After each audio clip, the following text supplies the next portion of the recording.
Heartbreaking location. King Charles was told his mother, the late Queen, had died. King Charles was informed of the death of his mother, and addressed as Your Majesty for the very first time, in a telephone call which took place in a surprisingly informal setting.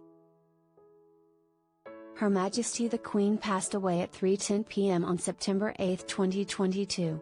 Her son and heir had been by her bedside, but left to clear his head, unaware how little time she had left. He was notified by a phone call while he was driving nearby. More precisely, the royal was on the B976 onto the back drive of the Balmoral estate when he stopped his car and took a call from his late mother's private secretary, Sir Edward Young, who informed him of her passing. In his book Charles III, New King, New Court: The Inside Story, royal author Robert Hardman shared details of the moment Charles fulfilled his destiny. He wrote, "School children are taught that the longest reign in British history began at a Kenyan watering hole, that Princess Elizabeth was watching wildlife from the branches of a giant fig tree when King George VI died in his sleep on February 6, 1952, that his dutiful daughter, having climbed up as a princess, climbed down as queen."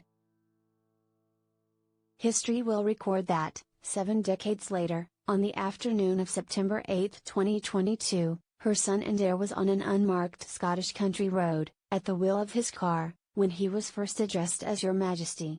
He had been to visit the Queen at Balmoral Castle earlier in the day and had then spent a few hours at his nearby home, Burkle, before returning to the castle. In the manner of his late mother, he had climbed into the car as both Prince of Wales and Duke of Rothesay, his title win in Scotland. 20 minutes later, he would climb out of it as King Charles III, with the new Queen at his side. It would later transpire in Queen Elizabeth II's official death certificate that she passed away at 3:10 p.m. Of her family members, only Charles, Camilla and Princess Anne were able to see her before she died. Fortuitously, both siblings were already in Scotland, having carried out events in the country earlier in the week, including the Braemar Royal Highland Gathering, which they attended together over the weekend. Sadly, the rest of the family were unable to arrive in time. Buckingham Palace confirmed at 12:50 p.m. that Prince William, Prince Andrew, Prince Edward and Sophie had started to make their way to Scotland. They landed at 3:50, 40 minutes after her death. With William at the wheel, they drove to Balmoral, arriving at 5:06 p.m. Prince Harry, meanwhile, left Luton Airport on board a private jet at about 5:30 p.m.